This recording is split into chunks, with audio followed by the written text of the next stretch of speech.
Yeah, that should do. Thank you, Director. Thanks, Chair. Thank you. You're quite welcome. Okay, are there any more questions for the directors? Want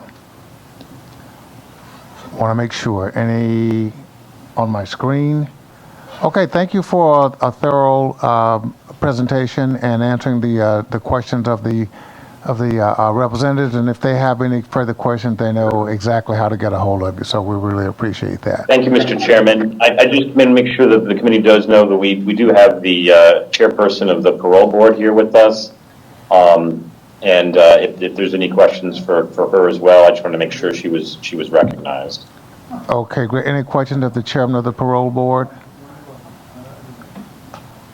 I think she's good for this afternoon, sir. But thanks for recognizing her. They all do a great job. Thank you. We appreciate that. Okay, so now we go into the next phase, and that is we have 3 bills that were related to a lot of what we were talking about tonight. And I want to apologize to my good friend Rep. Handy for keeping him here so long, but it was all part of the process. But if you want to introduce your bill, please, sir, and then we'll see if there are any questions for you from the staff, and then we'll introduce the other 2 bills before we go to the phones. Thank you, Mr. Chairman, members of the committee. My bill is 5683. A number of the pieces of it are in the article that you guys are discussing. A couple of them are not, but I know Sharon Ferland did reference a couple of them, as well as I think the person, it sounded like me from DHHS as well. So what the big piece that's not in the article is looking at the cash assistance specifically for folks that are on TANF. That hasn't been raised. The Rhode Island number hasn't been raised since 1991. And so this would increase it to 50% of the federal poverty level. I believe I got my number right there. I want to make sure I'm not, yeah. And essentially right now we're at $6 per person per day, if you want sort of a reference point for it, to think of it in those terms, and just try to think about how hard that would be, and then add in the fact that the last year during this COVID-19 epidemic and what that probably has meant to a lot of folks that have probably had increased costs in some categories at least. I mean, think about the hardships and the difficulties of getting food and things like that when you're a parent, a single parent. So some of the big things that I think about, again, the fact that it's been so long obviously is it feels like, I mean, I remember I've been around here for a little bit too long, I would say, when people ask me in my district how long we've been in, like too long, but I remember people bemoaning how long it had been when I got here back in 2003. So, you know, we're talking too long, frankly, along the way. And it would be double that number if it had just followed the cost of living over that time frame. So we're you know, family of 3, we're talking a little bit less than $600. It'd have been closer to closer to double that number. Well, I'm sorry, yeah, close. You're getting the notion I'm describing here. So that's the sort of big piece that's not there. The other pieces that I think are really important are providing the clothing allowance that we have already in place for school-age children to all children. I know a number of us are parents that are in here, and I defy anyone to tell me how they were not clothing their children before they went to school, and it just doesn't make any sense to me. It's sort of absurd. So I'm pleased to have that included in my bill this year. Again, we're not talking about big numbers on that, but it is something I think that makes perfect sense. You know, I had the good fortune to have a mother-in-law and sister-in-law who both loved to dress my son up like a doll, and so he was always getting clothes. But yeah, it was too many clothes in my opinion. But that's because I'm cheap too, though. So you know, that added to the equation. But this relatively small amount of money, I think, really would also do a lot to reduce hardship. And again, this is temporary assistance for needy families. We're talking about mostly children that are in this program, and so they obviously, that's a big piece of this. Another big part that I think, it's funny, I was listening to some of the prison reform stuff that was discussed, and I think some of this sort of just, some of these things make sense in terms of making sure that folks are able to transition away from one thing to the next. Is we're saying that right now you only can attend CCRI for 1 year and stay in the program. Otherwise, you have to get up to 20 hours of 20 hours a week of work. Instead, this would allow for 2 years. You think about the number of degrees and certifications that require more than 1 year at CCRI to accomplish. I think it makes perfect sense. We really want to have folks able to move into a stable employment, move away from this program. The idea here is to be temporary. We don't want to have somebody in a situation where they fall back into the program just because they weren't able to get the kind of support they needed in moving out of it. Similarly, what we want to also do is exclude the income from earnings for 6 months when a parent does land a job. There's a lot of things that there's sort of a cliff that we talk about a lot in finance, and that's really what would hit folks, because under current law, when you start that job, even at minimum wage, you get bumped out of the program. A full-time minimum wage job would be. And so this would allow that parent to continue to get those cash benefits for 6 months, unless they do hit a certain income level. So it's not like you can go out and become some high-paying job and still continue. We're just talking about folks that are below 185% of poverty level at that point. Because there's one other little snippet that I don't think folks think about as much. A lot of us, I've learned from my conversations with you guys, all of us over the years, a lot of us don't take public transit very often or have to rely on those things. The current program, when you're under the program, you do have transportation assistance. But again, you get a job, now suddenly you don't have transportation assistance either. And I think folks can obviously see the logic of maintaining those kinds of things as folks are moving through. I think a lot of this stuff, obviously, I think we all want to look at these things, not just sort of cold, hard numbers kind of a piece, but just, taking the altruism out of this. I think there's a lot of logic in these kinds of pieces of this equation. We do have federal funds that are in that block grant that are available for it. In fact, in the past, had been a much larger portion of that block grant went to the TANF program than it does today. I think it's about 20% of that block grant now. So I know that there's some options, and I'm not as good at getting deep into the numbers on what changes are coming, but I believe there's a mix of them coming from the feds that also hopefully can help us a little bit with this along the way. I don't know how many other folks are going to be on the phone speaking to you, so I'm trying not to steal their thunder, but at the same time get the word out as we're talking right now.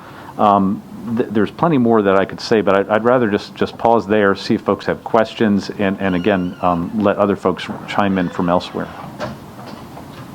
Okay, thank you. Thank you for your advocacy. You're always good about that. Any questions of Rep. Handy on what he just presented just now? Rep. Vella Wilkerson, please. Thank you, Mr. Chairman. Hi, Rep. Handy. Thank you very much for the act that you're here advocating for this evening. It's a very important piece of legislation.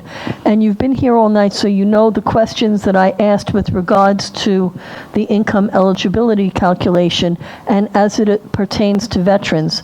Now, I have to say, sitting here, I can't give you a number in terms of how many, if any, of the veterans that might be participating in the program have a disability, but I'm questioning you as the primary for this bill for H5683, if there would be an opportunity to exclude the disability pay in the calculation. As I had mentioned earlier this evening, both the IRS and the VA do not consider disability payments as income.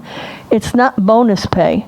If the man or woman who is a veteran receives a disability pay, it's because something of significance occurred to that individual, either mentally or physically impairing them in their service to the country. So I'd like to know if there would be a possibility of an amendment to exclude military disability pay from the calculation. I think that would be a legitimate. Because I don't know for certain if like SSDI or SSI, those kinds of things are calculated. I'm not positive on whether that's calculated in need. I don't recall right now. In fact, I thought that was actually maybe in one of Sharon's slides, actually, when she was first talking to us. I thought that was not included as one of the things. So to me, it would make perfect sense that something like, at least up to a threshold, if somebody's getting a very large amount, maybe, the thing is, disability is also there to help folks pay for that disability and be able to function under that disability. So I think it would be logical to me to exclude some or all of that from something like this as well. We're of course talking about a very low benefit compared to some of those things. So I certainly would not be resistant to that kind of change. And as folks on the committee know, obviously in the end, what I'd hope for is this would be incorporated into the article and the final outcome of things. I'm not assuming we're going to necessarily get past my bill as such, but rather instead modify the article to improve the, in my opinion, improve the end result. Well, I'd be happy to work with you offline on this if there's any data or any information that you require to move forward on that. I can't imagine it's an enormous population, and so and anything we could do to help folks that are dealing with those kinds of injuries, grievous injuries, and done so in the service of the country, I think it makes perfect sense to me. Thank you, sir. Thank you, Chairman. You are quite welcome. Any other questions of the sponsor of the bill at this point? Okay, thank you. Appreciate that. Thank you very much, Chairman. Thank you to the members. Absolutely. Okay, so that'll close this hearing on that particular bill. Bill 5672 by Chairwoman Diaz.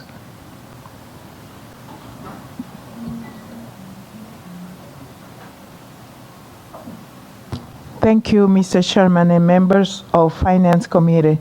It's my pleasure to introduce this bill because it's very close to my heart. For those who don't know me, I wanted just to let you know or remind some of the people who's watching tonight that I have the pleasure to having a home child care for more than 6 years and taking care of little babies, every age, school age, and it's so rewarding to see those babies now in college and doing very well and working. One is serving in the Army, and I feel very proud that I touched their life in some way. But today is about the incoming babies, incoming kids, and the House bill in front of you, House Bill 5672, is a bill to trying to expanding the opportunity for working family. But before I present my bill, I like to asking Mr. Chairman to thank you to all the co-sponsors. They are members of the House who are committed to serving working family. One of them is a co-chair of the Child Care Commission, Rep. Caldwell, my good friend Chairman McNamara, Rep. Mia Ackerman, Red Blasijewski, the leader Blasijewski, who always signs the bill. Also in the field of child care is Rep. Charles Cross Smith. She signed the bill. Thank you for that. She knows the business very well. Rep. Bia, Rep. Kazar, Rep. Tovon, and Rep. Edwards.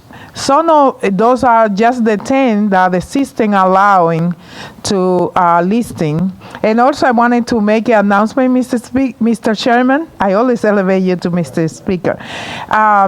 April 28, we're celebrating 10 years of annual Child Care Awareness Day, and I'm so pleased that the finance chair is one of the leaders who we spotlight during the event, and later we extend the invitation. But today is about House Bill 5672.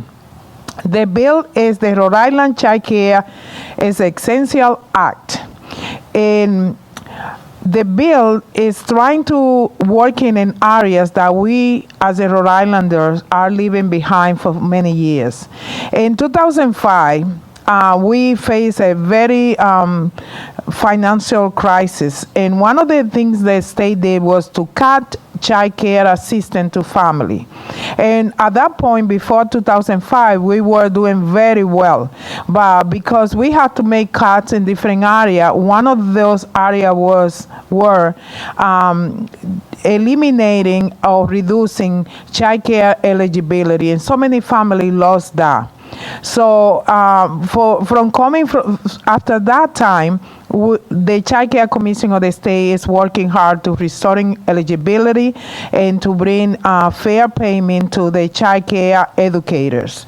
So what the bill does is making permanently increases C-cap rates, meet or exceeding the federal equal access standard for all age groups and setting by 75 percentile of the 2018 market rate survey. with 5 quality tiers connect to the program's Bright Star quality rating to promote access to quality care. Rates for 5-star programs will meet or exceed the 90th percentile of the 2008 market rate survey. Provide weekly infant care bonuses.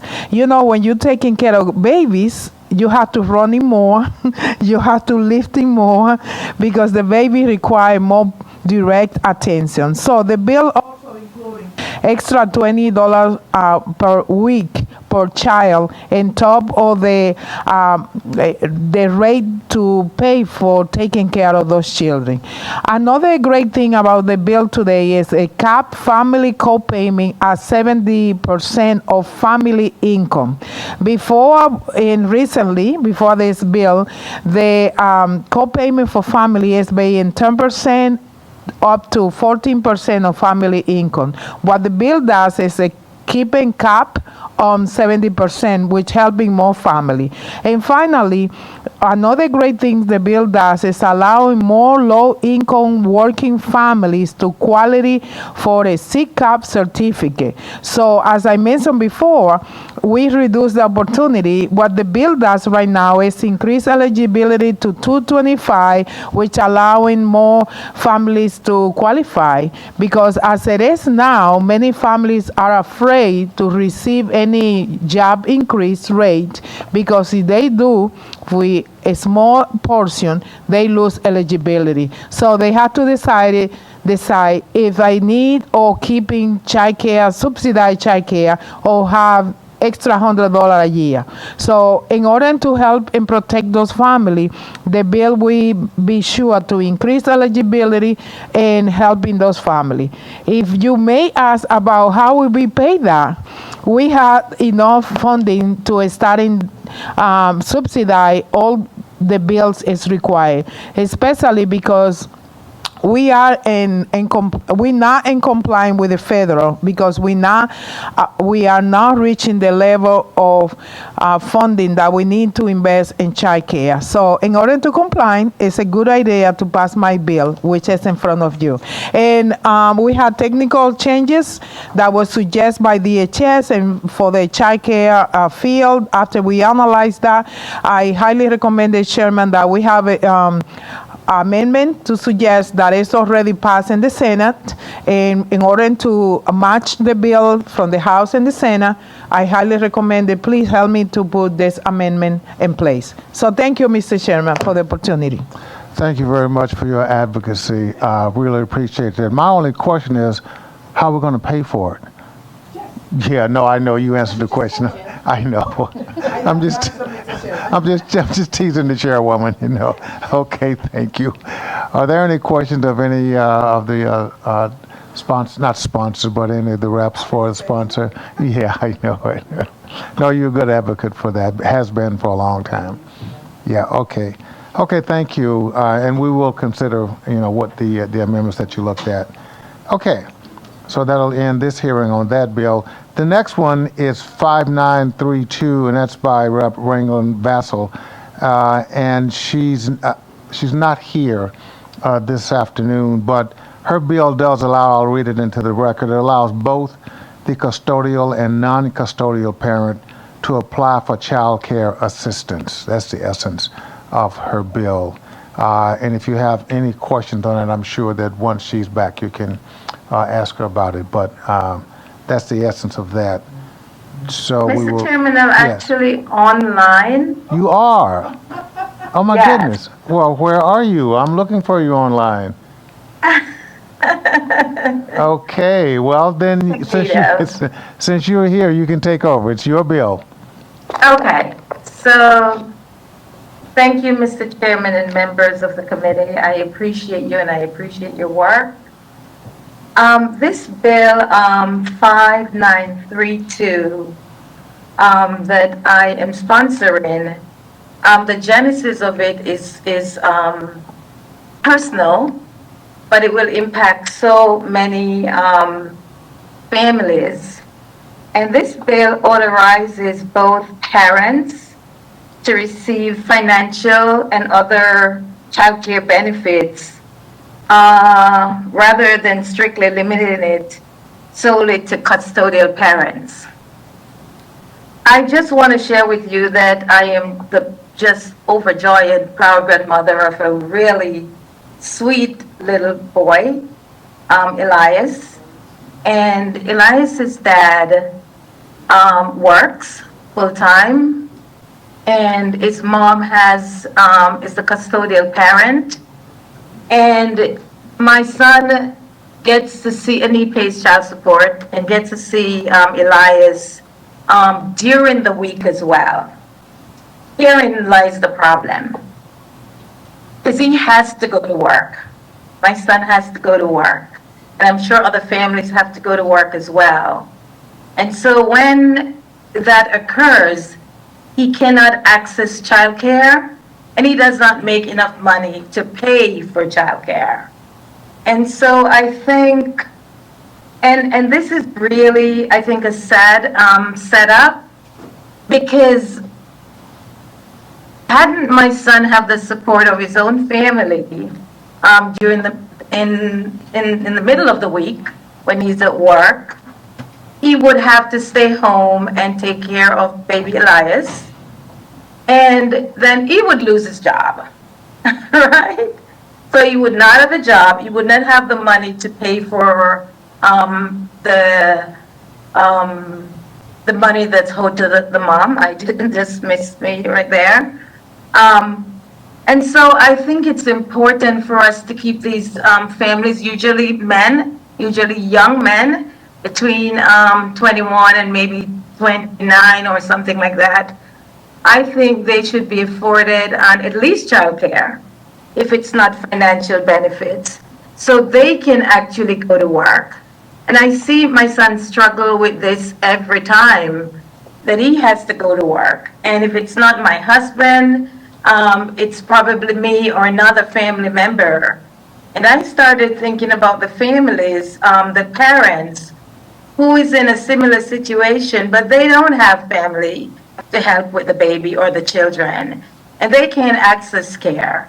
So this bill came out, of course, from a personal side, just having to negotiate that with my son, who feels guilty all the time, having to leave the baby with his grandfather or with me in those rare cases. And so I think this is a common sense bill that will impact so many families who are working, and it's something that I think I am glad to shine light on, because I did not think of it until it happened to us, where we want to support our son, and we have supported him all through.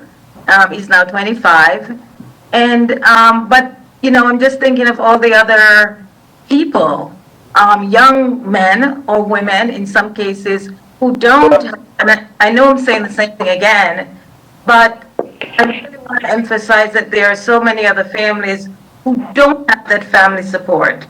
And so they're at a crossroad, or having to make the decision, do I quit my job, or do I stay at home with this child? A bill for This her, is- I think what for. I don't know what's happening here, but this is live hearing, so anything can happen. But I think this is a really good piece of legislation. I don't know how much we have thought of this over the year, but we need to keep young people employed, and we need to make sure that we support them when they want to work. So that is all that I have to say, and I ask that this committee really consider this piece of common sense legislation that really seeks to, number one, keep people in the workforce, but to support them as well. Thank you very much for your advocacy and for your powerful statements as usual. We appreciate that. Are there any questions of the panel for the sponsor of the bill at this point? Okay, thank you very much. If not, then that will end this hearing Thank on you. that. You're welcome. Thank you very much for all your work. Okay, we're entering the final phase of the hearing tonight, and I always come back on to say that one of the most important parts of what we do is listen to the public. But because we are arrayed as we are, most of you are at home, we're here, and we have quite a few people on the list tonight that we want to get through. But you help us and you help your partners by making sure that your comments are as brief as possible, but get your point across. Many of you tonight are testifying on more than one bill, so we will try to keep track of that. So all I ask is that when you're on the line, you just simply identify who you are to make sure we get your names and everything straight, which bills you are supporting, and as a witness, your job is to tell us why you support the bill or why you don't support the bill. It is not to give us another dissertation on the merits of that. If you need to do that, we certainly will take it in written form where we will actually have time to go through it. So I will try to nudge us along. Take 2 or 3 minutes to do it. If you're on more than one bill, obviously you get a little more time, but I'll try to be as lenient as I possibly can, but we do have quite a few people we're trying to get through. So having said that, we will try and get through on the first call. And thank you for your patience.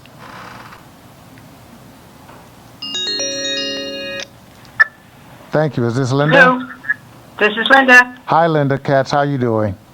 I'm doing well, Chairman. How are you? Not too bad. We're ready for your brief comments, please. Okay, thank you. So thank you, Chairman Abney and members of the committee. My name is Linda Katz. I'm the Policy Director at the Economic Progress Institute, and I'm testifying tonight not only for EPI, but on behalf of the Raising Rhode Island Coalition, which is an organization that includes 40 organizational members from religious, grassroots, provider organizations, social service agencies, and 75 and growing numbers of individuals, many of whom have submitted written testimony to the committee, and a number of whom will be testifying verbally this evening.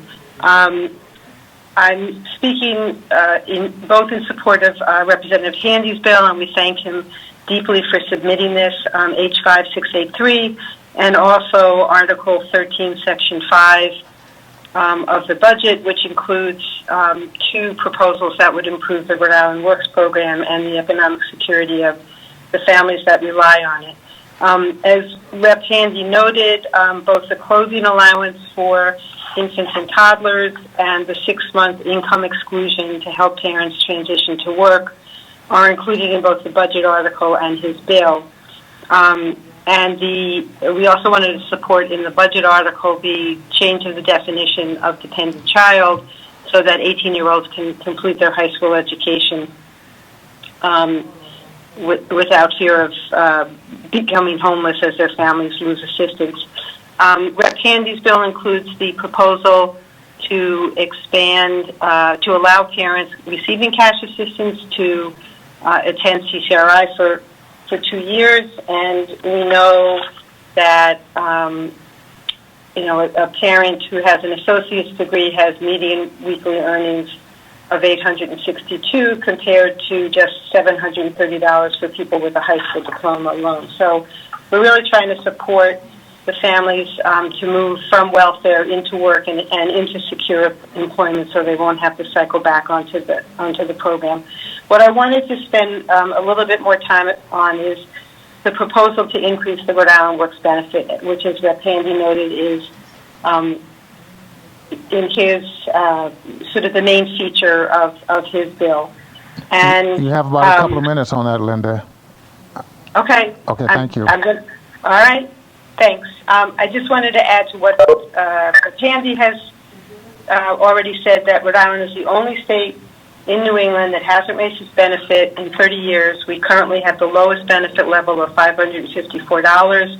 Both Massachusetts increased the benefit last year, and both Maine and New Hampshire adjust their benefit annually. I've provided some more information about this in my written comments. I know others will be speaking about how negatively growing up in poverty affects children. The last thing I wanted to talk about is the money piece. As has been mentioned, we received $96 million in the federal block grant, the TANF, Temporary Assistance in Needy Families Block Grant, Rep. Handy noted we only spend about 20% of that $96 million on direct assistance to families. We used to spend 65% of the block grant. We used to devote general revenue funds to support families in meeting their basic needs. We haven't done that since 2010.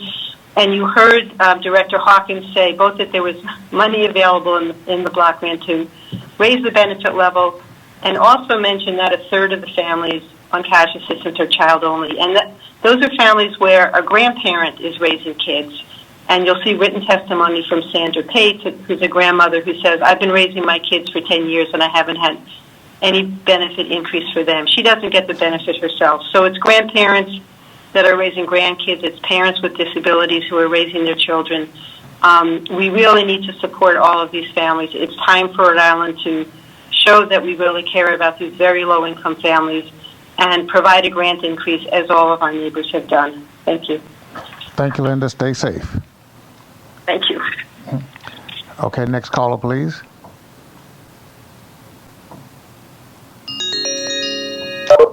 Victoria, Yes. you're on House Finance. Just please state your full name and what bill you are testifying on for or against, and you have a couple of minutes, please. Thank you, Chair Abney. My name is Victoria Pacinic. I am testifying in support of House Bill 5672. I'm also a member of the Rhode Island National Organization for Women. We have submitted written testimony in support of this bill, as well as Article 13, Section 5, and House Bill 5683. I'll briefly say about the House Bill 5672. Childcare is vital. It's a form of infrastructure, and families need high-quality, affordable childcare so that the parents can work and their children can grow and learn. However, high-quality childcare can only be achieved by paying a living and good wage to the many childcare workers, most of whom are women in the state. As a representative of Rhode Island Now, I find it's vital to pass this, not only for children's but for women's welfare as well, in terms of as parents and caregivers of these children and as the actual child care workers.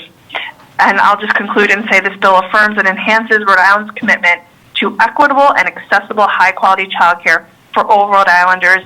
And as we found out this last year with the pandemic, it is a vital, vital piece of this economy. Thank you very much. Thank you, Victoria. Keep up the good work, please. Will do. Okay, next caller.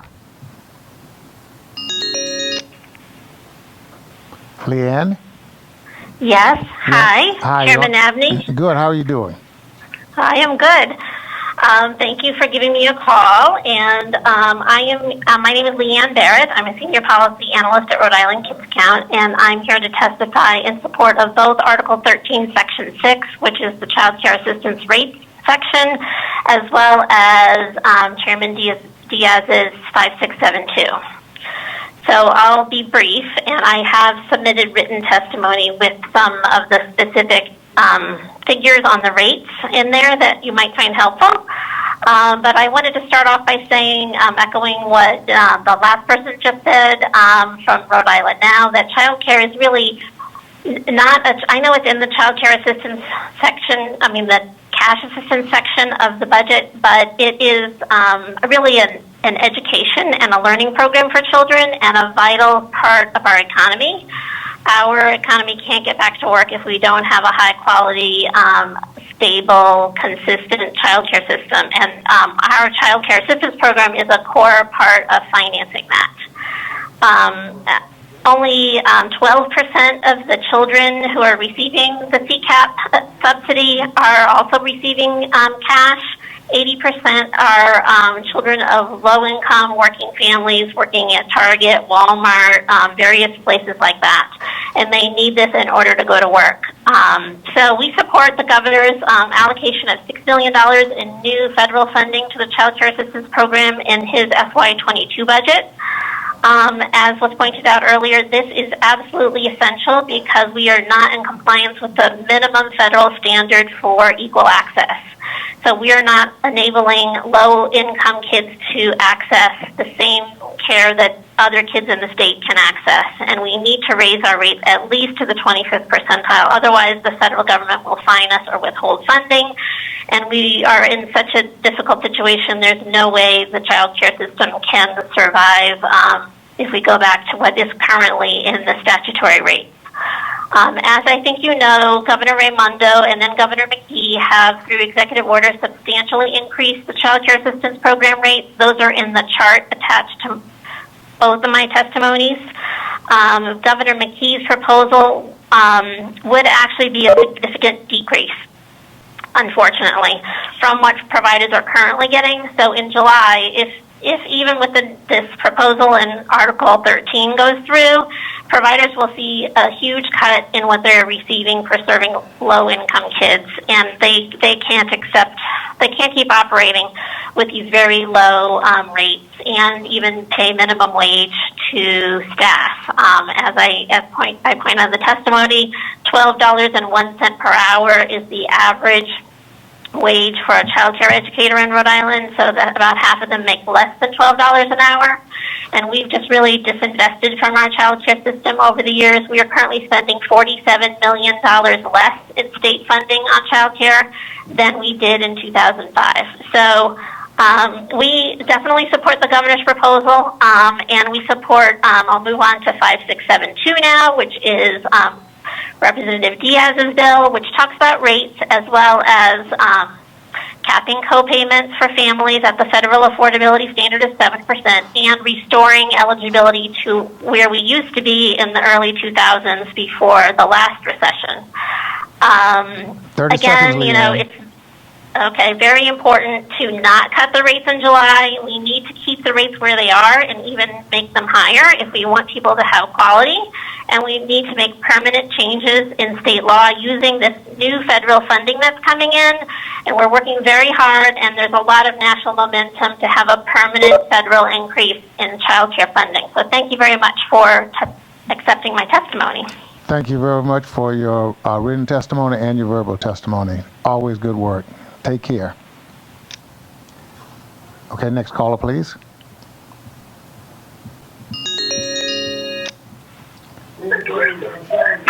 Hello, Estefan? Yes. Yes, this is Chairman Abner. You're on House Finance. Hello. Yes, my name is Stephanie. Excuse me, Stephanie, do you have a television on in your house or a radio?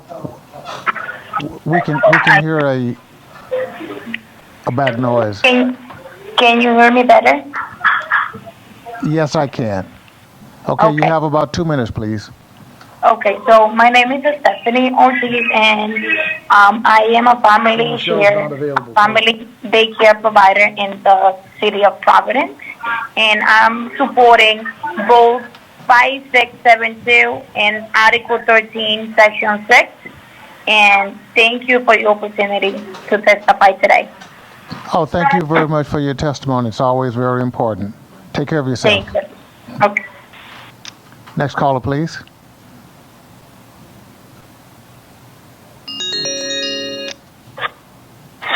Hi, David. Yes. You're on the line with Chairman Abney's House Finance. You got about a couple of minutes. You have two bills you're testifying on? Yes. Thank you, Chairperson and committee members, for having me here tonight. My name is David Valise. I'm the director and lead organizer for the Rhode Island Interfaith Coalition to Reduce Poverty. The Rhode Island Interfaith Coalition to Reduce Poverty strongly supports the passage of Bill 5683 as well as 6122, Article 13, Section 5, which would make much needed increases and additions to the Rhode Island Works program. As a coalition representing religious leaders, congregations, service, and advocacy groups from across the state who have come together to fight poverty and inequality, we recognize the critical need to support Rhode Island's lowest income families. As the state's welfare program, Rhode Island Works provides minimal cash assistance to thousands of families with dependent children as a way to help them pay for basic necessities while providing pathways to economic security for parents and ensuring ability and education success for children. There are several parts of these bills that will dramatically improve the lives of Rhode Islanders. First, It would raise the benefit rate, which we haven't raised in 30 years. This is truly unbelievable given that in 30 years the cost of living has significantly increased and economic disparities are much greater. We can't wait any longer to help lift people out of poverty. Second, this bill would allow parents to attend college for 2 years as part of their employment plan. This should be encouraged and supported. Studies show that having an associate's degree greatly increases long-term financial independence. Third, this bill makes it so that you have a grace period to continue to receive benefits for the first 6 months of finding employment. This is crucial for maintaining successful employment. When you first find a job, you need additional funds for things like clothing, food, childcare, transportation, and a sense of security to achieve. This bill also increases the clothing allowance to include infants and toddlers. As any parent like myself can attest to, infants and toddlers need clothes just as any child, in many cases more. Lastly, we were really happy to see in the governor's budget to include some of these items like the clothing allowance and the earned income exclusion, as well as the item which would change the definition of a dependent child to allow young recipients to graduate high school before losing their benefits. This change is imperative for their educational and financial success and independence.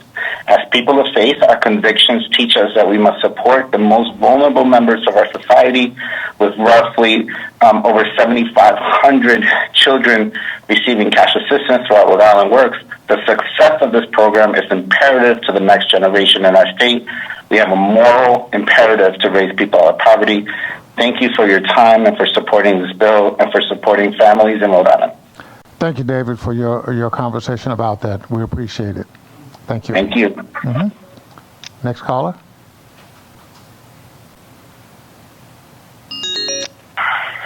Andrew? Hi, Chairman Abbey? Yes, it is. You got 2 bills you were talking about tonight? Yes. Okay. Hi, thank you. Yeah, proceed. It's the Child Care is Essential bill, and I believe it's a part of the article as well. Okay, just a few minutes on each. Okay, thank you. So my name is Andrew Poyant. I'm calling in support of the Child Care is Essential bill and the subsequent article of the budget. And I'm a father of 3 little kids, and all the parents that I talk to either find that it is very difficult to either find high quality child care or affordable child care, or both. Child care has been shown to be one of high quality early childhood education has been shown to be one of the best ways to bridge the education gap. And for us, childcare, we have 2 in childcare right now, and it's the biggest expense that we have as in our house. It ends up being almost twice as much as our housing. Childcare, the way that it's currently set up, is both really hard on parents and the families, as well as most of the childcare teachers are not getting paid enough. And so this bill does a lot to try to address both the availability of high-quality child care education, as well as the affordability in making sure that teachers are getting paid enough. So I'm calling in support of this bill. Thank you. Thank you very much, Andrew. Thank you very much, Andrew. We appreciate the conversation with you. Thank you, sir. Thank you. Mm-hmm. Next caller.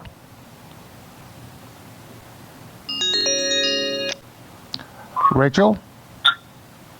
Hi, Chairman. Good. How are you? You're on House Finance. I think you have a couple of bills, and please be brief and to the point. I will, absolutely. I'm Rachel Plum. I'm the Executive Director of the Economic Progress Institute and a proud member of the Right from the Start Steering Committee. And as you said, you have a number of pieces of legislation, many of them which we agree with tonight, and my colleague Linda was here earlier, but I'm here to focus on the child care provisions in Budget Article 13 and also to support Representative Diaz's the Child Care is Essential bill. First, just briefly, I want to thank Representative Diaz for being such a leader on this bill and on supporting good child care policies over the years, and thank Governor McKee and Director Hawkins for including child care provisions in the FY22 budget. I've submitted written testimony, which I hope you'll review on both of those pieces, but I just want to hit on a few main points. First, on the budget article provisions in sections 5 and 6. In section 5, the article includes a provision for a pilot program that allows parents who are participating in higher education to be able to access child care assistance while they're in school. Most other states, and all but one in New England, already allow this, and it's really a no-brainer that we would too. We know that approximately 30% of jobs in Rhode Island require a degree higher than high school, and this number is expected to grow. We must support students who are also parents so they are able to prepare themselves for the jobs of tomorrow and support their families. In addition, we're in strong support of Article 6, which would permanently increase reimbursement rates for child care providers. If we've learned at least one thing during this pandemic, it's how essential child care is to ensure that our economy can function. And our child care providers have worked so hard to remain open to support families, but have also faced increased costs to provide that care during the pandemic. And while DHS did a great job of increasing the rates on a month-by-month basis, those increased rates are not permanent. And this budget article would increase the rates in statute, although the amount of the new rates would be below what providers are currently getting during the pandemic. Therefore, while we support this budget article and it's an important first step, we urge you to go farther and focus on the increased rates in Representative Diaz's bill. The rates outlined in 5672 sub A, which she plans to submit, more closely mirror what the providers have been receiving during the pandemic and are closer to the cost providers are spending to care for the children in their care. And in addition, there's some other really important things in this bill that will shore up the child care system that's been neglected for too long. It's really time for transformative change, and this bill would support families by allowing folks with slightly higher incomes to access the subsidy, and it will support those providers by continuing the emergency rates that kept them afloat during the pandemic. Both of those pieces, which are included in this bill, are so important because we need the providers to stay open so parents have options, and we need to help families who've struggled just as much as providers have this past year by increasing the eligibility rate limit. My written testimony gives the example of Daniela from our Rhode Island Standard of Need that shows that for a parent who's earning just over the current eligibility limit, she finds herself $600 a month in the hole without the support of the Child Care Assistance Program. And this legislation would help people like Daniela so she could take care of her kids without falling into debt. So as has been mentioned, we're expecting significant federal support for child care, and the guidance shows that it can be used for purposes as outlined in this bill. So we urge you to make the investment now that families and child care providers need so that we can change the narrative on child care for years to come. And thank you, and I'm happy to answer any questions. No, thank you, Rachel. We really appreciate that. Keep up your advocacy. Thanks. You're welcome. Next caller. Tanya? Yes. Now that families and child care. Hello? Yes, Tanya, I hear a reverb. Do you have your television on? I can turn, hold on, let me. Thank you. Thank you. That's very helpful. Just got a reverb. Okay, you're on House Finance and you're testifying tonight. Just give us the bill in which you're testifying on and wrap it up in a couple of minutes, please.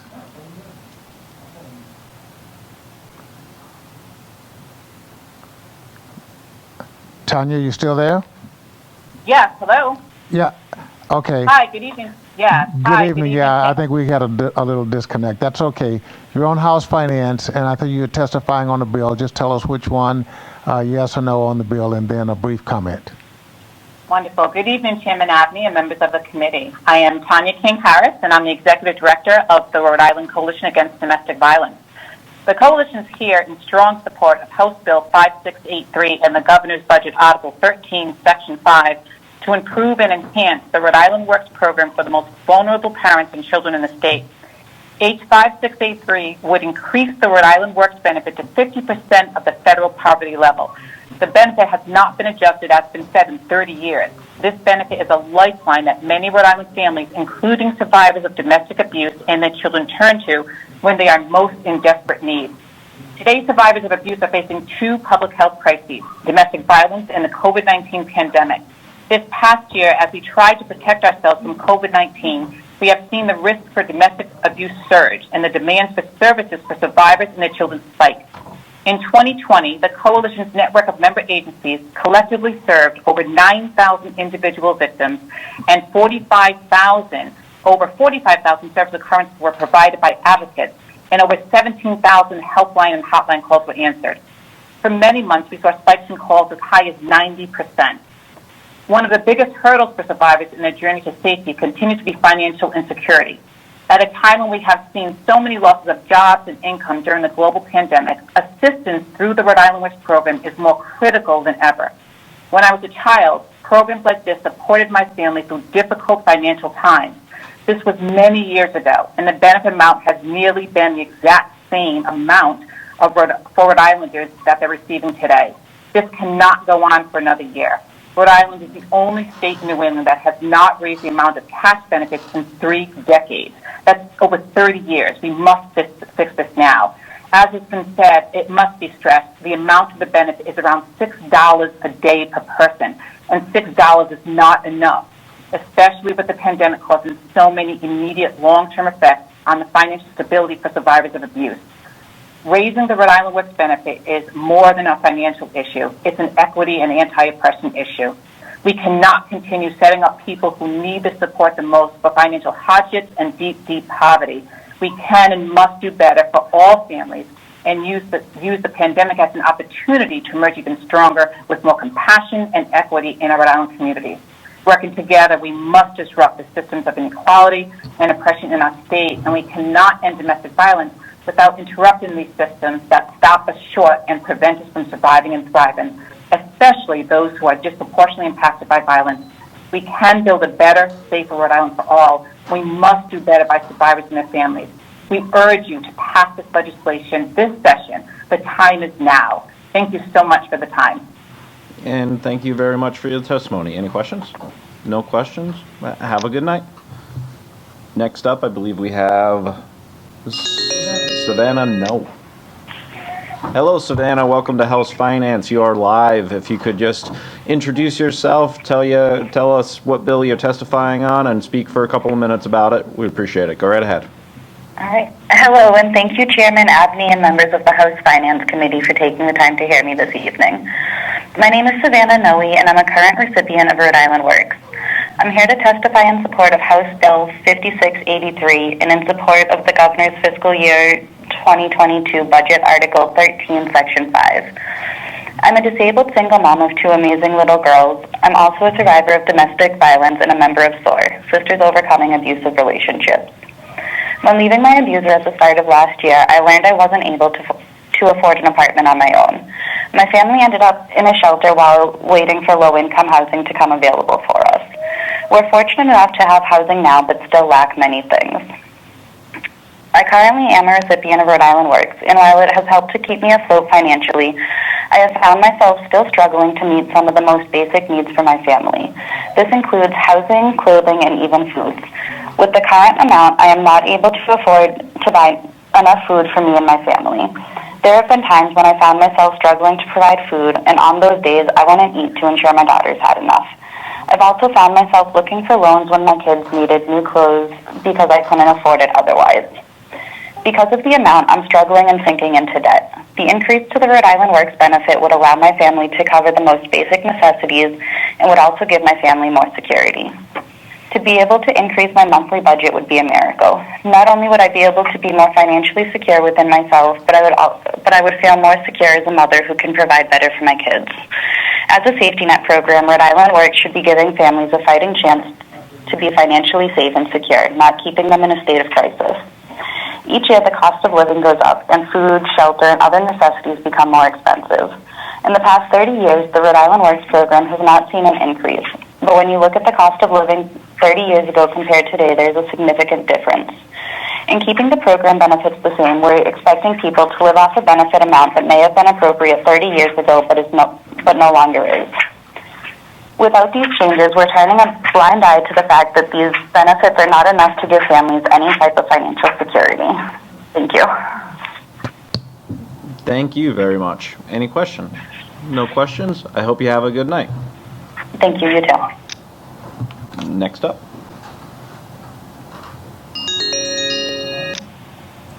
Hello, you're on live with House Finance. If you could just introduce yourself, talk about the bill that you're here to support or oppose for a couple of minutes, and go right ahead. Thank you. Good evening, Chairman Abney and the members of the House Finance Committee. My name is Khadijah Kahn. I live in Middletown, Rhode Island, and I'm speaking tonight to express my support for Representative Diaz's House Bill 5672 and the Child Care Rates Budget Article 13, Section 6. I am the Executive Director of Beautiful Beginnings Child Care Center in Providence, Rhode Island. We serve 130 children from infancy through pre-kindergarten. And this Child Care is Essential Act is what we need to support our business so that we can support families as they work or go back to work. Some of the key important things in the act for us are the CCAP rates.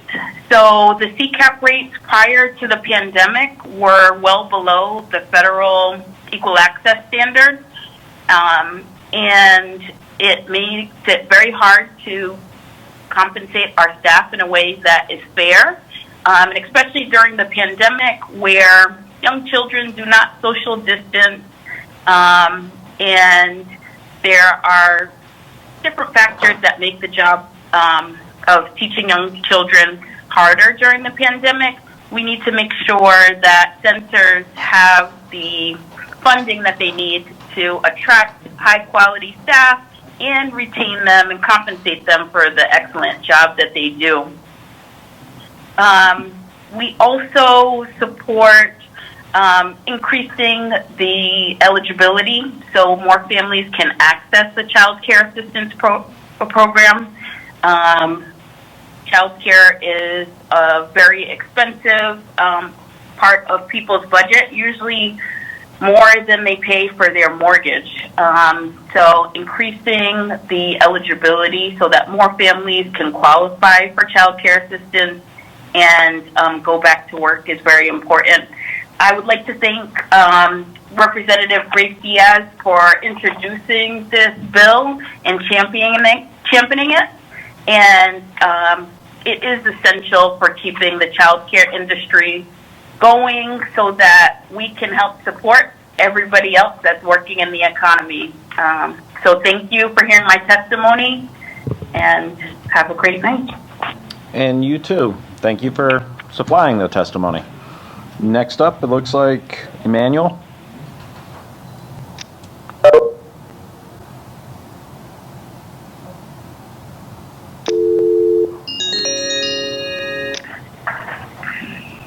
Hey, Emmanuel, you know the drill. You're on live with House Finance. Go right ahead. All right, thanks, Chairman Miles Zukowski, members of the committee, Emmanuel Falk, District 1199 SCIU.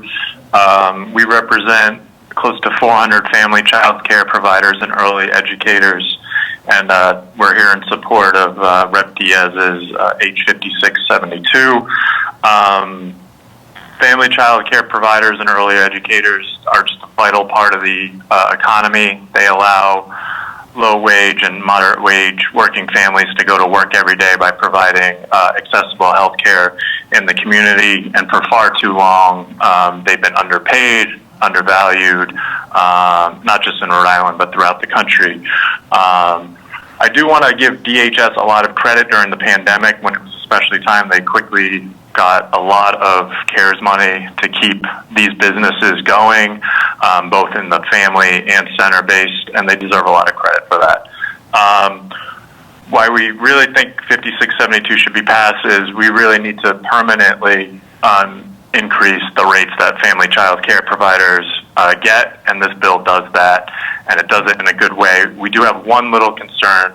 There is one group that would receive a bit of a cut from the emergency pandemic rate, and that's the family child care infant toddler group, but we're happy to work through that with stakeholders and the sponsors. The other part of the bill that is really important is the increase in parent eligibility. As the economy recovers, it's going to be really important for families going back into the workforce to be able to have access to affordable health care. We used to have parent eligibility of 250% of FPL.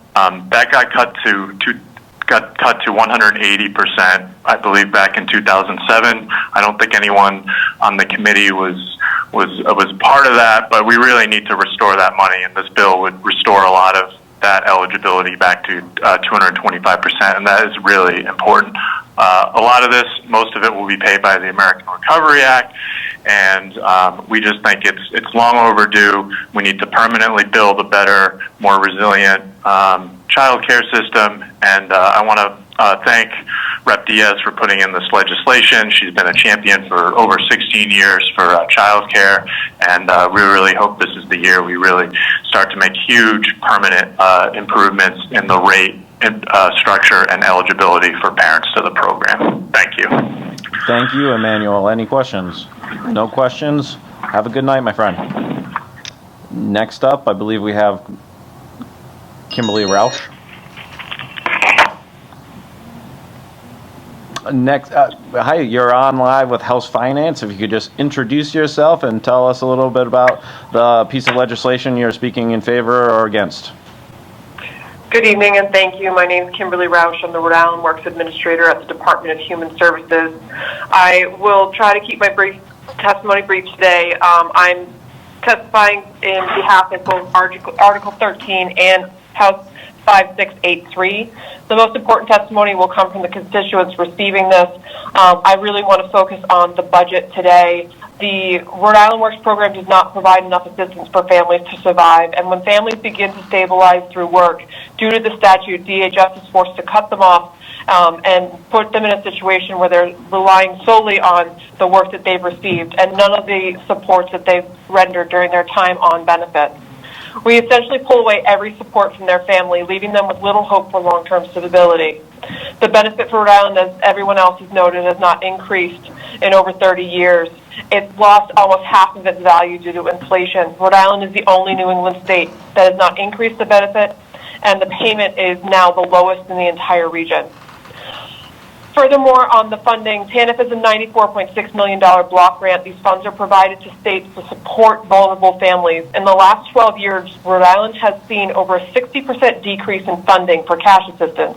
At one point, we paid $55 million per year in cash assistance. Right now, we're only paying $19 million a year in cash assistance. The funding through the TANF block grant is there, and it should be utilized not only to support our families, but to increase that cash assistance. While we invest in our supportive service programs that builds the hardworking and diversified families that we support, the current Rhode Island Works statute and funding allocation does not pay its fair share to our Rhode Island Works families. TANF dollars are diverted to fund shortfalls elsewhere, which is not in support of the families that we represent and the families that were hardest hit during COVID. This being the hardest year in recent history, Rhode Island Works caseload is at an all-time low. As opposed to increasing the caseload and helping families when it's most needed, the statute is so restrictive it's prevented DHS from supporting families during a global pandemic. We've dropped nearly 38% of our caseload since February of 2020. Due to the reduced caseload and the large TANF block grant, there is more than enough in federal funds to pay for the proposed changes in the article and in the House bill. Not a single penny would be state funded. Please stand with your constituents on the Rhode Island Works program with DHS and our numerous community agencies and fund these changes. Remember, there are Rhode Island Works families in every city and town in Rhode Island except for New Shoreham, and these families deserve a chance.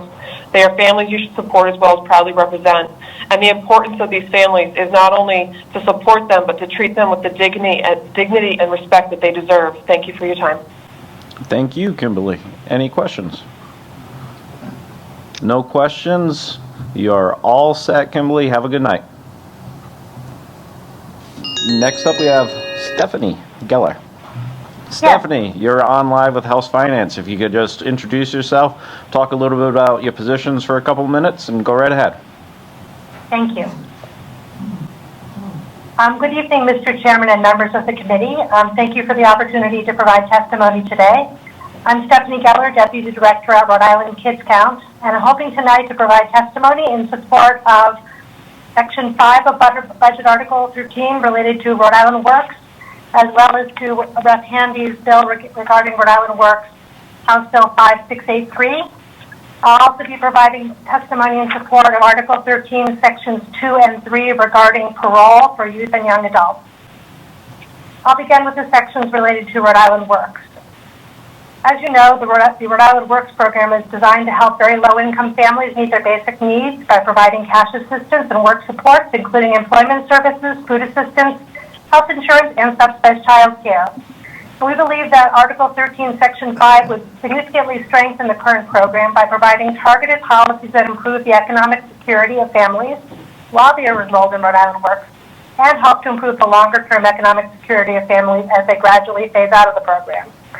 For that reason, we support the statutory change to the children's clothing allowance, which would help about 2,000 children between ages of 0 and 3 who are not currently eligible for that. We support the change to the definition of dependent children, which would allow high school students who are taking a longer time to graduate on a 5 or 6 year graduation plan, perhaps due to a special education or multilingual learner need, to continue to be enrolled in Rhode Island Works. We support the provision to disregard income for 6 months. However, we do think that this budget could be significantly improved by including some important elements included in Representative Art Handy's bill.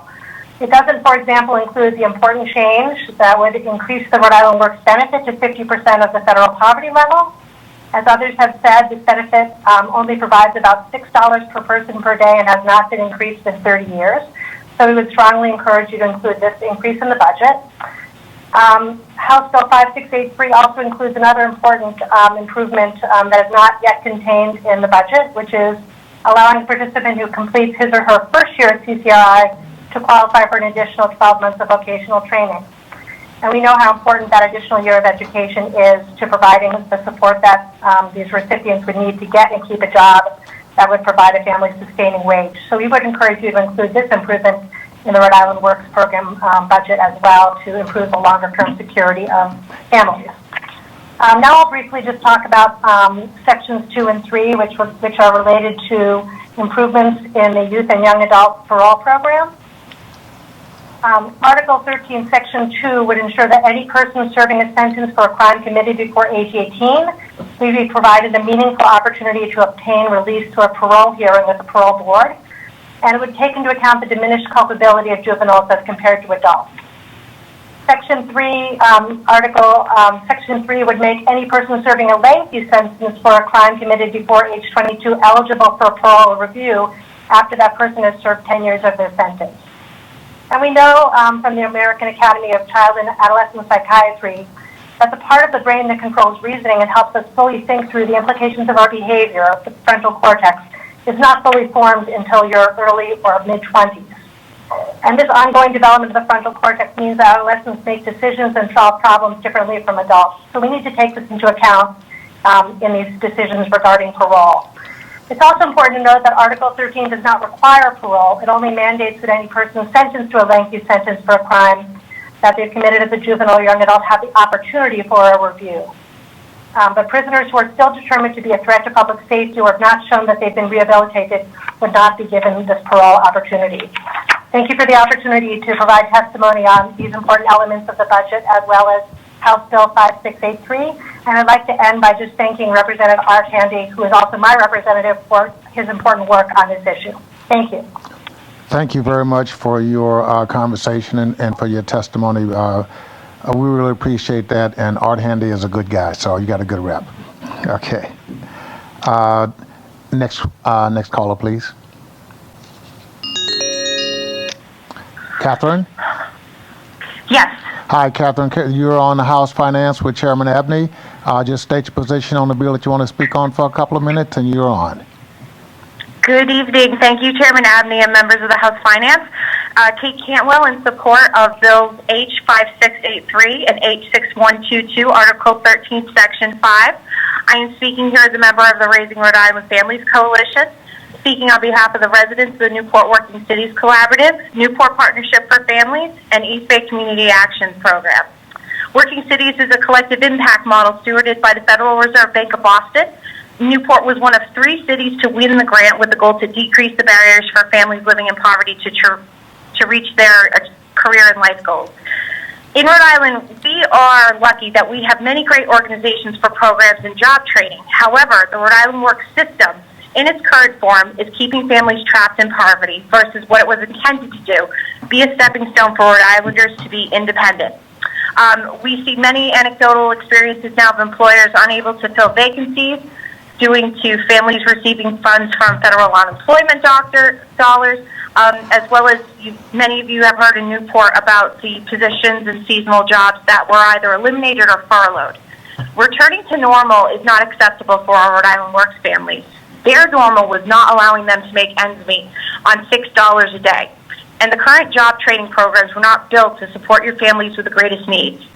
Support of Rep. Handy's bills in the budget article, excluding income for newly employed adults for 6 months, goes to the heart of what families and employers know is a real fear and barrier, the cliff effect. We have heard from Rhode Islanders, and we see it over and over again, where a federal or state program really is a trap, where they have to decide whether to stay in a program and keep a house over their head or do what we're asking them to do. And we hear from Rhode Island families over and over again. No one really wants to be on Rhode Island Works. And $6 a day is not a life Rhode Islanders would envision for themselves or their children. Increasing the amount can help parents achieve their goal and ask them to do the right thing without cutting their knees off and asking them to run a marathon. The exclusion of income for newly employed parents in the first 6 months of employment gives parents, taxpayers, and employers a win-win across ideology. It leverages federal TANF funds the state is already receiving and actually puts those funds directly into the hands of families living in poverty instead of administrators. And it is a higher guarantee of workers transitioning from benefits to employment and allowing parents to actually pay for the increased costs, whether it be child care, transportation, or food intake, in order to be able to transition to a working and independent life. And again, as I said, families can name areas of the cliff effect that are a disincentive for them to work, and that's the exact opposite of what we're asking families to do. And we ask you to support Rep. Handy's bill and Governor McKee's budget article Section 5, and thank you so much for your time this evening. Thanks, Catherine. Thank you for your time. We appreciate it. Thank you. Okay, next caller. Lisa. Lisa Hildebrand, you on the line yet? Yes, I'm here. Good afternoon. This is Chairman Abney on House Finance. Just state your position on the bills or the article and do it in about a couple of minutes, please. I will. Thank you, Chairman Abney and members of the House Finance Committee. My name is Lisa Hildebrand. I'm the Executive Director at Rhode Island Association for the Education of Young Children, and I am here today in strong support of House Bill 5672, the Rhode Island Child Care is Essential Act. I'd first like to thank Representative Grace Diaz for this legislation and also Director Hawkins for her continued support of child care and our child care system. This bill will transform Rhode Island's child care system in a number of ways. Prior to the COVID-19 pandemic, child care providers were operating on a razor-thin margin due to low investment in the child care assistance program, but the crisis drove the industry towards the brink of disaster. We also want to thank the Department of Human Services for mobilizing support, and we were part of that work, but this effort to increase permanently the rate will fortify the CCAP program and keep these small, majority female-owned businesses afloat. My agency is well positioned to understand this situation. We are the managing agency through the Department of Human Services for Bright Stars, which is the state's tiered quality rating and improvement system. And my Bright Stars staff assists programs in meeting their quality goals and increasing their star ratings, but systemic barriers like the underfunded CCAP program, or keeping programs from reaching their potential. My colleagues that came before me did a really great job in explaining everything, so I will keep my statements very brief. In addition to the measures around increasing the rates, we very much support the cap on payments for families and also the expanding eligibility. But I mostly want to focus on the infant-toddler bonus piece. Our market rate surveys show that infant care is the most expensive form of child care to provide by programs, and it also costs our middle-class families up to $10,000 and sometimes more than that a year. This is more than college tuition at our public institutions. And these bonuses to providing infant care will greatly reduce the burden on both the child care providers and the families who are seeking care. The most sensitive time for brain development happens during the birth to 3-year-old period, yet our least supported and lowest compensated teachers are in our infant and toddler classrooms across the state. So providing these additional funds for programs with the infant and toddler classrooms will allow our programs to continue to operate these classrooms and keep them open, but at the same time it provides the necessary resources for them to hire, pay, and then ultimately retain those infant toddler teachers. And lastly, I'd just like to say that our child care providers are essential workers. We've learned that very well over the course of the last year. They're helping on the front line of this pandemic, and they're doing it all while they're underpaid and undervalued, and they deserve the state's investment in them, and we hope that it will happen this year. Thank you. Thank you. Thank you for your comments. We appreciate them. Next caller.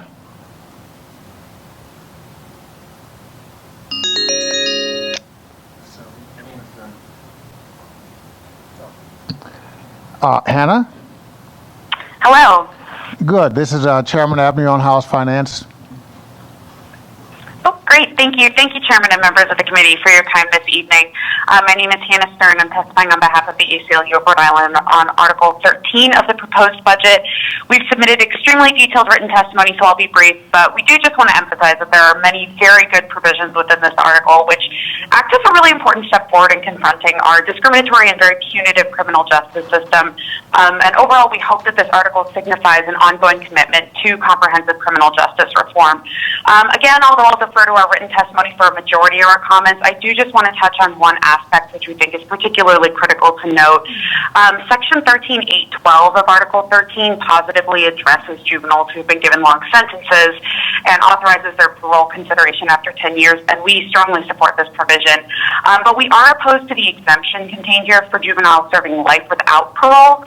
This article would not provide them this same consideration as it would for those other juvenile offenders. So we think in addressing juvenile sentences, it's just really critical that we join the 20-plus states who have banned juvenile life without parole.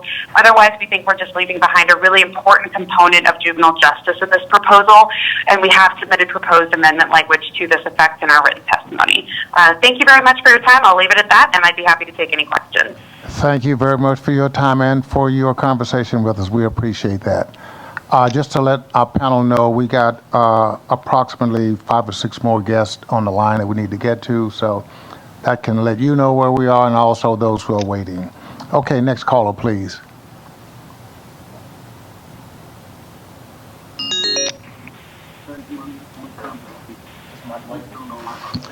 Michael, you're on the line with Chairman Abney, House Finance. Please state your position on the bill in about a couple of minutes, please. Thank you, Chairman Abney and members of the committee. I'm Mike DeLauro. I work for the Rhode Island Public Defender. I'm testifying in support of Budget Article 13, specifically Sections 1 through 4 and Section 7. In light of the extensive written testimony that we submitted, I'll keep my comments brief. This legislation is consistent with work that began in 2016 as part of the Justice Reinvestment Initiative. That progress continued in 2017 and was developed further in 2019 to 2020. What legislation like this is about, we think, is a sensible reallocation of resources that can both enhance public safety and reduce recidivism while saving the state money. Budget Article 13 does so by making sensible changes to Rhode Island law regarding parole, probation, and addressing what is necessary for offenders and what their real needs are, what is necessary for them to successfully achieve rehabilitation and reentry into society. Again, we've submitted extensive written testimony. I would just direct your attention to suggestions for language that we are making on page 1 at lines 16 through 18. We think that language can be tightened up to make the legislation better and more clear. With that, I'd be happy to answer any questions that the committee might have. Thanks for your suggestions, Mike. We'll take those in consideration. Okay. Next caller, please.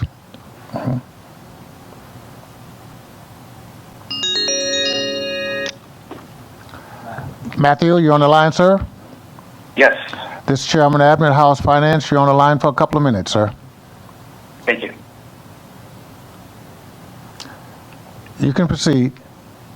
Good evening, Chairman and members of the committee. My name is Matthew Gunnup. As President of SEIU Local 580, I represent workers at DCYF who are the first lines of defense against child abuse and neglect. As the hour is getting late for the committee, I will respect your time and keep my testimony to under 2 minutes. I want to comment on Article 4, Section 6, DCYF Child Welfare Information System Replacement related to DCYF technology improvements. We support technology improvements at DCYF. We are asking the committee to consider revisiting this budget item to provide the opportunity for collaboration with union leadership and management to ensure that workers' voices are sufficiently informing any proposed technology changes. Mr. Coyne discussed the proposal to work on a permanent teleworking model to achieve approximately $500,000 in savings in this budget by reducing leased office space. We look forward to technology improvements that will support teleworking and achieving these savings. We look forward to Mr. Coyne's leadership team to come back to the table to discuss the permanent teleworking model, which will help achieve the state the $500,000 in proposed budget savings. These efforts started but have been stalled at UHHS. We hope to collaborate with DCF leadership to ensure the finalized DCF budget is a win-win for the state and our most vulnerable children that rely on our technology being efficient and effective. One last note on technology, I want to praise the House leadership and this committee in particular with providing easy and timely access to written testimony and other crucial hearing documents on the General Assembly website. Thank you for the opportunity tonight to testify. Thank you very much. We try to make sure we stay in communication as best as possible during these tough times, but thanks for your testimony, sir. Thank you, Chairman. You're welcome. Okay.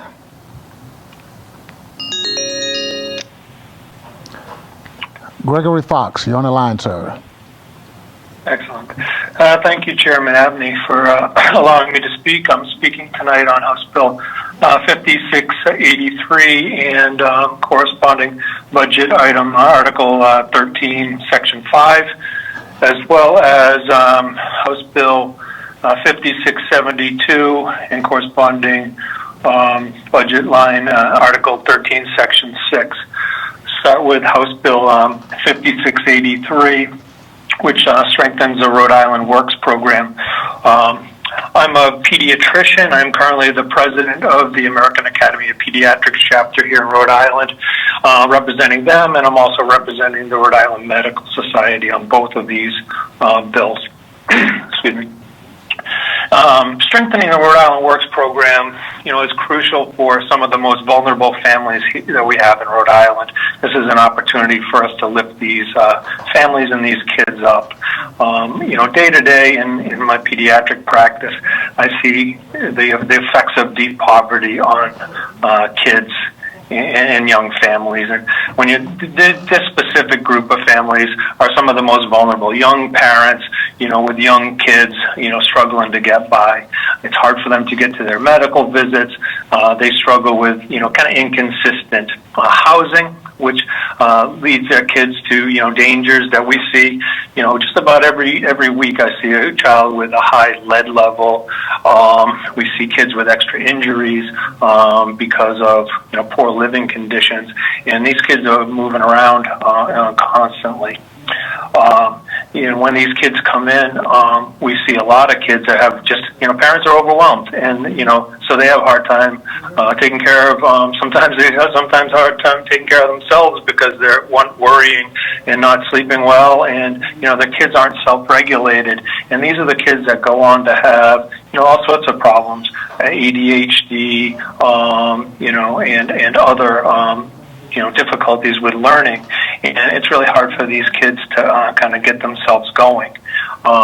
This is a major area of focus in pediatrics right now under the term of, toxic stress, and we're doing our best to kind of track and monitor these kids, but we know in the long term these kids are at much higher risk for things like cancer, high blood pressure, diabetes due to high calorically dense diets, and, just their overall rate of early death starting in this type of environment is much higher. And then, and in some ways, one of the most tragic things that we see are, and I've been in this game now for almost 25 years in Rhode Island, and I can tell you that I've seen, many cases of kids that start poor, they grow up, and there's a much higher incidence of early pregnancy, teenage pregnancy, early pregnancy, and, we see this cycle, this vicious cycle continue. So we really support the Rhode Island Works program because we want to do anything that we can to lift these kids and these families up, and give them equal opportunity, or at least a nudge closer to it. The next up is 5672, Rhode Island Child Care is Essential Act, and I love this act. Thanks to Representative Diaz for introducing this. It really does a couple of things for us, and this is also something that I see every day related to poverty, but not necessarily. But what I can tell you is kids need early child care. I see every day families that are struggling to patch together a child care plan for their kids. Some more successfully than others, and a lot of times families, they just can't afford high quality child care, so they rely on friends and family members, and it's patchwork. And what does that lead to? Kids that are instead of getting good stimulation with high quality teachers, we have they spend a lot more time on their screens. They have a lot more time with, they get food rewards, and we see a lot of kids really struggling with poor diets and obesity. They don't have that consistent schedule that you get with a high quality child care. So their naps are off. They don't sleep well at night. They really struggle. And this is something that can be easily fixed if they had a nice, stable, place to be. And and in some cases, parents just give up and they leave the workforce altogether and stay home with their kids because they don't know that they can, they just don't trust that their kids are being well cared for.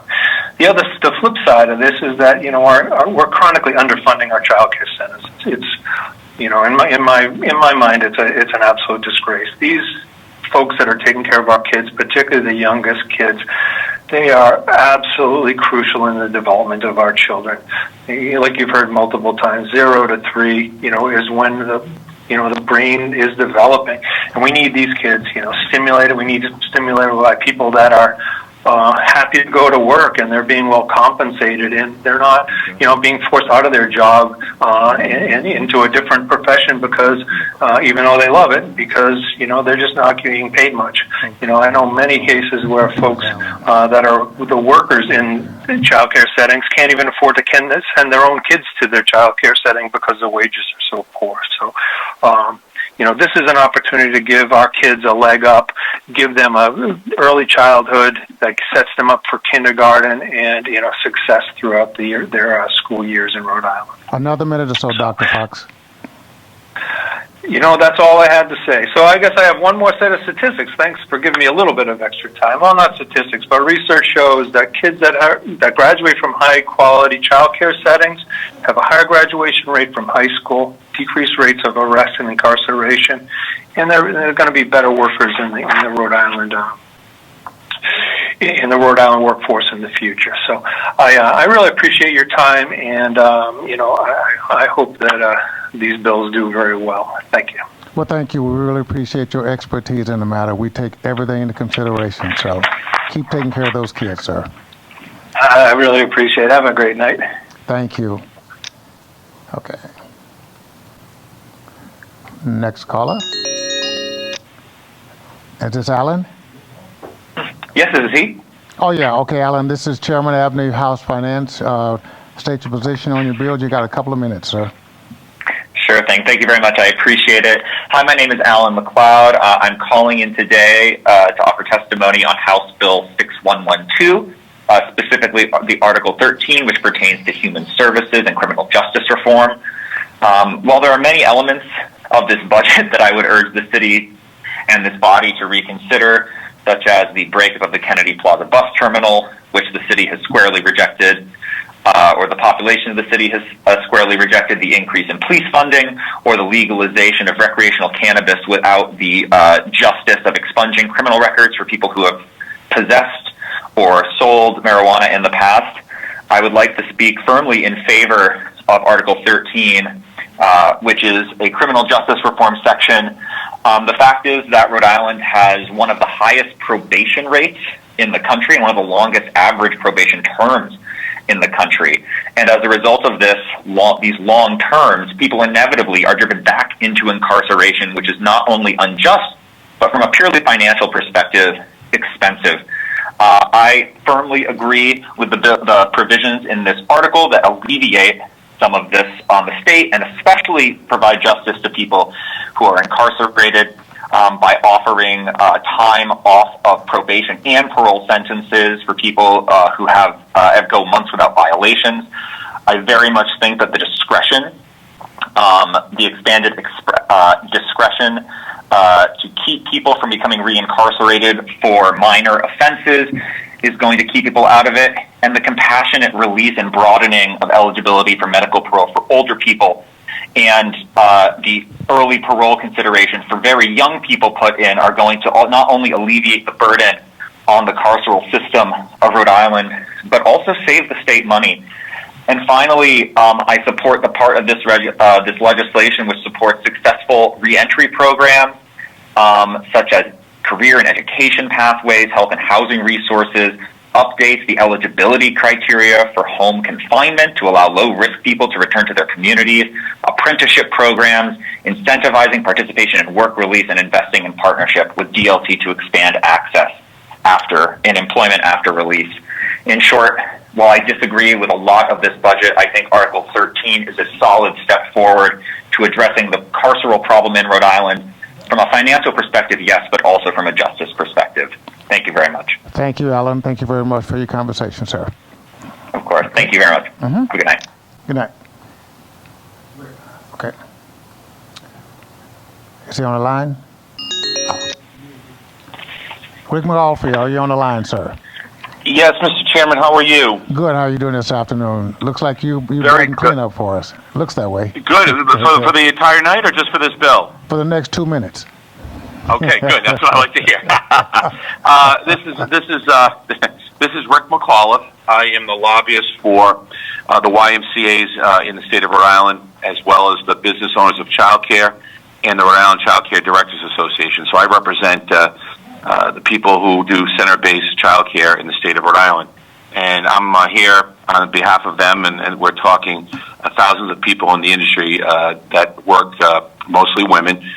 Most of the child care centers are women-owned, and we're in strong support of both the governor's article, which increases the funding pre-COVID, and more importantly, we strongly support Representative Diaz's bill, which would put the rates at a more equitable level, which would allow both child care centers and family care providers the ability to function in a better outcome in terms of stability in the marketplace. Just quickly, unfortunately, due to the low pay, it's been very difficult to keep people in the industry. It's also, as we see more universal kindergarten, more universal pre-K, we've seen a lot of teachers get the proper education, funding, and training that they need, and then they go work in a public school in the kindergarten, in some cases where there's now pre-K. And although we support obviously the state's efforts in universal kindergarten and universal pre-K, the issue is that we have good qualified teachers that we want to maintain. The owners and the workers are working very hard, but it's critical for them to have the right resources. We know that early childhood development from infant to toddler, even before they go before and after school, is so important for their development, their future development in school, and obviously later on in life. So for all those reasons, we recognize the work that you all are doing. You have difficult choices, but we really believe this is an important investment, and this is a once-in-a-lifetime opportunity with the resources coming from Washington to get people up to a level that they can stay in this profession, and that we can make Rhode Island, continue to make Rhode Island one of the best places for early childhood development in the country. So with all that, I ask that you support this legislation, Representative Diaz, and hope that we can keep this industry going strong and get the next generation of people to come in and provide the type of education development curriculum that's needed for these children. So I appreciate it for your patience. I know it's been a long night, and I ask that you do all you can to support this legislation. Well, thank you, Rick. I hope to get to see you in person soon sometime, young man. I hope so as well. I'll be down in Newport with the nice weather. Thank you, Mr. Chairman. Okay. You're welcome. Okay, bye. Okay, we're checking to make sure our phone list is exhausted. I think so. But we're double checking. While they're checking it, I just want to check. I want to thank all of the public who do call in and who are very patient with us. We're not trying to rush you through, but we're trying to make sure that everybody gets a chance to speak. And certainly want to make sure that the staff knows that we thank them for keeping us on the air. And then my soulmates on the podium with me, they keep us all going. Did we exhaust the list, or there's one more? It's done. Can't believe it. Well, thanks again, everybody, for coming out to another night of the House Finance Committee, and we'll see you soon. Good night. That ends our business. Thank you.